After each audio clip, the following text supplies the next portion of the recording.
Hello students, आज जो है हम हरियाणा बोर्ड का जो है हाफ ईयरली पेपर आया हुआ है उसको सॉल्व करेंगे। उसको सॉल्व करने से पहले मैं आपको बता दूं कि यही जो पेपर होते हैं इम्पोर्टेंट क्वेश्चन होते हैं, इन्हीं पेपरों में से जो है फाइनल पेपर भी आता है। तो ये पेपर जो आप अच्छी तरह से कर लोगे तो यूँ सोच लो कि इम्पोर्टेंट क्वेश्चन आपने रिवाइज़ कर लिए हैं। तो इसमें जो है ऑप्शनल क्वेश्चन में पहला जो पेपर क्वेश्चन है उसमें देखो दिया गया है कि एक संख्या अप्रिमेय होती है यदि उसका दशमलव निरूपण है। अब देखो दशमलव जो अप्रिमेय होती है, मैंने अपने इसमें चैनल के इसी में बताया गया था कि प्रिमेय और अप्रिमेय क्या होता है। सॉरी, आप लोगों ने अगर वो नहीं देखा वो वीडियो तो वो भी आप लोग मेरा जो है चेक कर लो, नंबर सिस्टम वाला। उसमें मैंने आराम से सारी चीज़ें खोल के बताई थी कि जो है संख्याएं क्या होती हैं, सारी की सारी प्राकृतिक, पूर्ण, अपूर्ण, वास्तविक संख्याएं, और उसी में बताया गया था प्रीमेय और अप्रीमेय। और प्रीमेय क्या होती है, जो भाग हो जाए, पूरा तरह से भाग हो जाए, और अप्रीमेय क्या होती है, जो भाग ना हो। तो इसका आंसर था अनावसनीय अनावर्ती, यानी कि नॉन टर्मिनेटिंग नॉन रिपीटिंग जो संख्याएं होती हैं उनको अप्रिमेय संख्याएं कहते हैं। तो इसका आंसर है बी। दूसरा क्वेश्चन था बहुपद 5x minus 4x square plus 3 में x इज इक्वल टू 0 पर ज्ञात करें। तो जब x की जो वैल्यू दे रखी होती है वही वैल्यू हमें इक्वेशन में रखनी होती है। तो 5 गुना में 0 माइनस 4 गुना में 0 का स्क्वायर प्लस 3। तो 0 को हम किसी भी चीज़ से गुना करें तो क्या आ जाता है 0। तो ये 0 माइनस 0 प्लस 3, तो आंसर आ जाएगा 3। तो इसका डी ऑप्शन ठीक है। चौथा क्वेश्चन था कि बिंदु 3,0 किस अक्ष पर स्थित है। अब देखो हमें पता है इस तरह से जो ये होता है एक्स एक्सिस होता है, ये वाई एक्सिस होता है, और ये 0 होती है एक्स की भी और वाई की भी। ये क्या है, एक्स एक्सिस है, ये क्या है, वाई एक्सिस है, ये 0 है, यानी कि ये जो पॉइंट है एक्स का भी 0 और वाई का भी 0। अब क्या कहा 3 और 0, और जो आगे वाले होते हैं वो एक्स के होते हैं, पीछे वाले वाई के होते हैं। तो मान लो ये 1 है, ये 2 है, ये 3 है, तो एक्स का तो ये 3 हो गया और वाई की 0, यानी कि यहीं की यहीं रहा। तो ये कौन से एक्स पर स्थित है, एक्स पर। तो आंसर आएगा इसका ऑन एक्स अक्ष पर। तो इसका ए ऑप्शन जो है वो ठीक है। आई होप ये यहाँ तक 3 क्वेश्चन आप लोगों को अच्छी तरह से समझ में आ गए होंगे। आगे है के का मान ज्ञात कीजिए। के का मान कैसे ज्ञात करना है, यदि x is equal to 1, y is equal to 2 और समीकरण दे रखा है 2x plus 3y is equal to के। तो जैसे अभी हमने क्वेश्चन किया था कि जो जो वैल्यू जिसकी दे रखी है उसको वहीं पे रख देंगे। तो हमारे जो है x इज इक्वल टू 1 दे रखा है, तो 2 गुना में 1 प्लस 3 इंटू में 2 दे रखा है y की वैल्यू, तो y की जगह हम क्या रख देंगे 2 रख देंगे इज इक्वल टू के। तो आ जाएगा 2 प्लस 3 दूनी 6 इज इक्वल टू के। तो के इज इक्वल टू आ गया 8। ये आंसर हो गया इसका बी ऑप्शन ठीक है। अगला जो क्वेश्चन है, निम्नलिखित कथनों में से कौन सा कथन सही है। अभिगृहित, अभिकृत क्या होती हैं, कल्पनाएं होती हैं जिन्हें हम बाद में सॉल्व करते हैं। तो अभिकृत ऐसे साध्य होते हैं जिन्हें मान लिया जाता है। इसका ए ही ऑप्शन ठीक होगा। अगला जो क्वेश्चन है छठा, इसमें दे रखा है 2x minus x square plus x cube में x का स्क्वायर का गुणांक बताना है। अब जब गुणांक होता है वो जो भी होता है, जैसे x के आगे जो वर्ड होगा वो होगा, x क्यूब के आगे जो होगा वो होगा। अब x स्क्वायर के आगे कुछ नहीं का मतलब होता है 1, और किसका है, माइनस का, तो इसकी वैल्यू आ जाएगी -1। पहले वाला ऑप्शन इसका ठीक है। अगला है वर्ग चिन्ह लिखिए। वर्ग चिन्ह क्या होते हैं कि जो दो वर्ग दे रखे होते हैं उनका जो बीच का होता है वो वर्ग चिन्ह होता है। कैसे निकालते हैं कि जैसे 120 प्लस 160 कितने हो गए 280 अपॉन में 2, तो आंसर आ जाएगा 140। इसका आंसर क्या है 140। अगला है उस त्रिभुज का क्षेत्रफल ज्ञात कीजिए जिसकी भुजाएं 3, 4 और 5 सेंटीमीटर है। देखो अब जो है इस तरह से ये त्रिभुज बनी है, ये 3 है, ये 4 है। 3 का स्क्वायर क्या होता है 9, 4 का स्क्वायर क्या होता है 16, कितना आ गया 25। 25 का मतलब इसका अंडर रूट करें तो क्या आ गया 5, यानी कि ये त्रिभुज कैसी है, समकोण त्रिभुज है। ये आ गया, कर्ण आ गया 5। और समकोण त्रिभुज का क्षेत्र भी, ये भी मैंने है ना अपने वीडियो में बताया गया है, त्रिभुजों का क्षेत्रफल। और समकोण त्रिभुज का क्षेत्रफल होता है 1 बटा क्या होता है 1/2 आधार गुणा में ऊंचाई। ये मैंने बताया हुआ है, अगर आप लोगों ने नहीं देखा तो मेरे शॉर्ट में है कि त्रिभुजों का क्षेत्रफल कैसे निकालते हैं, कौन कौन से त्रिभुज का क्षेत्रफल क्या क्या होता है। ये भी आप मेरा जो है शॉर्ट वीडियो चेक कर सकते हो, 1 ही मिनट का है, ज़्यादा का भी नहीं है, उससे आपको अच्छी तरह से पता चल जाएगा। अब ये त्रिभुज कैसी आ गई, ये आ गया कर्ण, समकोण त्रिभुज है, ये आ गया आधार, ये आ गई ऊंचाई। आधार तो क्या आ जाएगा 1/2, 4 गुणा में 3, तो 2 से कट गया 2, तो आंसर आ गया 6। ये 6 जो है 6 सेंटीमीटर स्क्वायर आंसर आ जाएगा इसका। ठीक है, आप लोगों को ये क्वेश्चन समझ में आ गया होगा। उसके बाद जो है अगला है यूक्लिड अभिधारणाओं की संख्या, ये हमें पता है 5 होती है। ठीक, अगला है समीकरण 2x + 1 x = x + 3 का हल कीजिए। देखो इस तरह के तो ये बहुत ईजी है, 6th-7th क्लास के बच्चे भी कर लेंगे। इसमें क्या करना होता है कि x का मान जो x वाले हैं वो उनको एक तरफ रख देते हैं, बिना x वालों को एक साइड रख देते हैं। तो इसको हम लिख सकते हैं 2x + 1 = x + 3 है। ये x को इधर लाएंगे, प्लस का है तो माइनस का हो जाएगा, इस 1 को इधर ले जाएंगे, प्लस का है तो माइनस का हो जाएगा। ये बन जाएगा 2x - x = 3 - 1, तो ये आ जाएगा x = 2। ये इसका आंसर हो जाएगा, आंसर आ जाएगा हमारा 2। इससे नेक्स्ट जो क्वेश्चन है,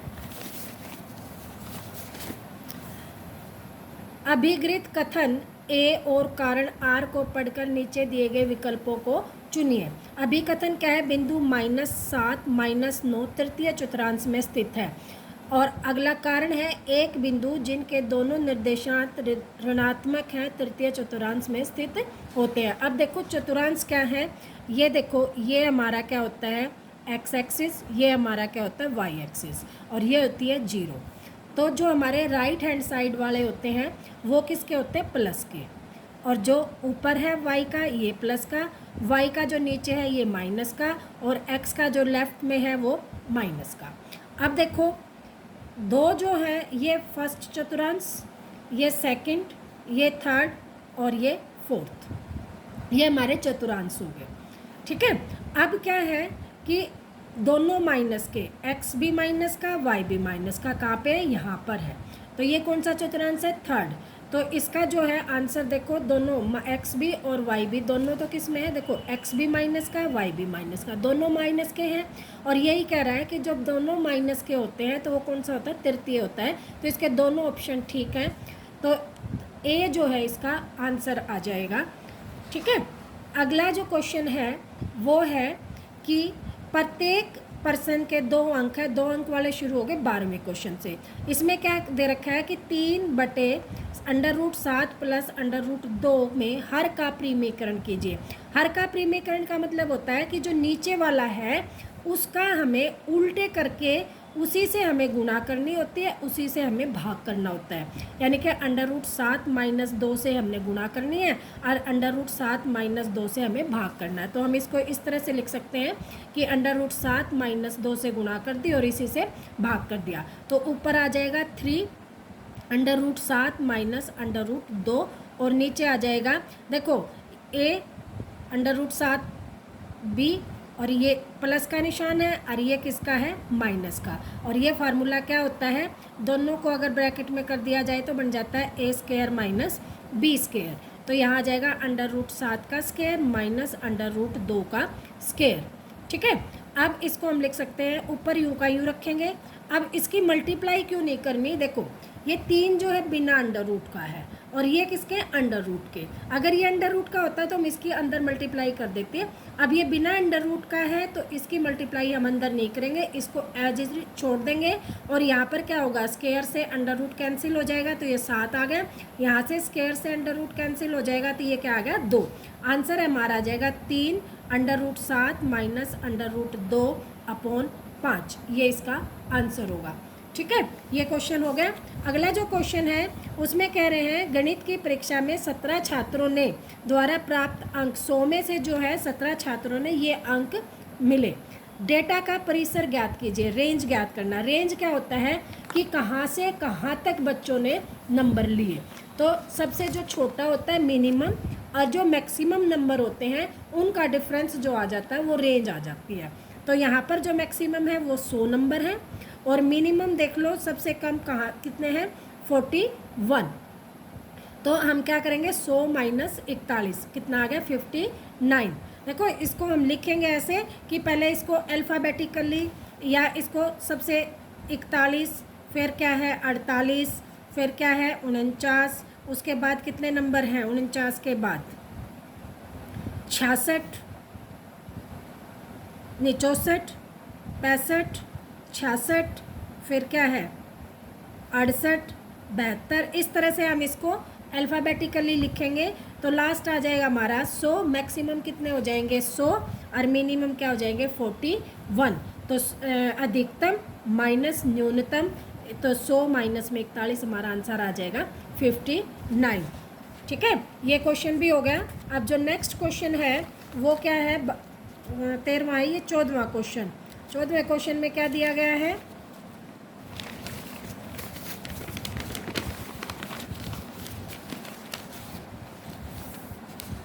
निम्नलिखित बिंदु के निर्देशांक ज्ञात कीजिए। अब निर्देशांक लिखने का तरीका क्या होता है कि पहले x वाले के पॉइंट लिखते हैं फिर हम y वाले के पॉइंट लिखते हैं। इस फॉर्म में जो होता है वो हमारा निर्देशांक होता है। ठीक है, अब देखो इस फॉर्म में क्या है निम्नलिखित बिंदु के निर्देशांक ज्ञात करते हैं कोटि। देखो अब ये हमारे एक्सिस हैं, तो x एक्सिस जो होता है वो हमारी भुज होती है और कोटि मतलब चोटी लगा लो, इससे याद रह जाएगा कि चोटी यानी कि y एक्सिस हमारी होती कोटि। अब कोटि का दे रखा है -10 और x दे ही नहीं रखा, नहीं दे रखा है, भुज कितनी है 5, तो हमारा निर्देशांक बन जाएगा 5, -10। ये हमारा क्या बन जाएगा निर्देशांक बन जाएगा कि भुज तो 5 होगी, कोटि हमारी कितनी -10। पहले x वाले के लिखते हैं तो x हमारा क्या है भुज है और y हमारा क्या है -10 कोटि है। तो हमारा जो पॉइंट बनेगा 5, -10। अगला है +6 y एक्स पर स्थित है। अब y एक्सिस ये है और यहाँ पर मान लो 6 है तो ये 0 होती है, तो x का तो क्या हो गया 0 और y का क्या हो गया 6।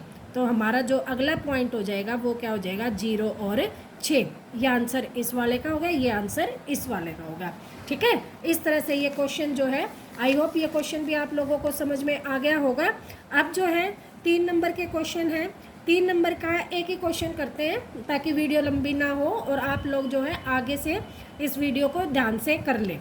तो इसमें क्या है कि गुणनखंड कीजिए। गुणनखंड करने हैं तो हम क्या करते हैं, गुणनखंड करने के लिए सबसे पहले और लास्ट वाले को, ये हमारी इक्वेशन बनती है ax² + bx + c।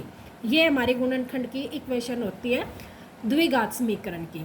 ठीक है, अब क्या करते हैं पहले वाले को और लास्ट वाले को मल्टीप्लाई करते हैं, तो 2 गुना में 15, ये हमारा आ गया 30। फिर हम देखते हैं कि यहाँ पर निशान किसका, ये माइनस का है, तो यानी कि इसके टुकड़े इस तरह से बनाए हम 30 के टुकड़े कि घटा कर कितना बचे हमारा 7 बचे। ठीक है, तो हमारे 10 दिया 30, अब 10 में से 3 घटाएंगे तो 7 बच गए, हमारे टुकड़े बन गए 10 और 3। उसके बाद क्या है कि ये देखना है कि यहाँ पर किसका माइनस का है, जहाँ जो निशान यहाँ होता है वो बड़े वाला होता है, यानी कि 10 हमारा माइनस का हो जाएगा, 3 हमारा किसका हो जाएगा प्लस का। तो इसको हम लिखेंगे 2x² - 10x + 3x - 15। ठीक है, अब इसमें से 2x कॉमन आ जाएगा, यहाँ आ जाएगा x - 5 और यहाँ से 3 कॉमन आ जाएगा x - 5। तो हमारा फैक्टर हो जाएंगे x - 5 और 2x + 3। ये हमारा गुणनखंड हो जाएगा। आई होप यहाँ तक आप लोगों को बहुत अच्छे से समझ में आ गया होगा। आगे के क्वेश्चन जो है नेक्स्ट वीडियो में करेंगे।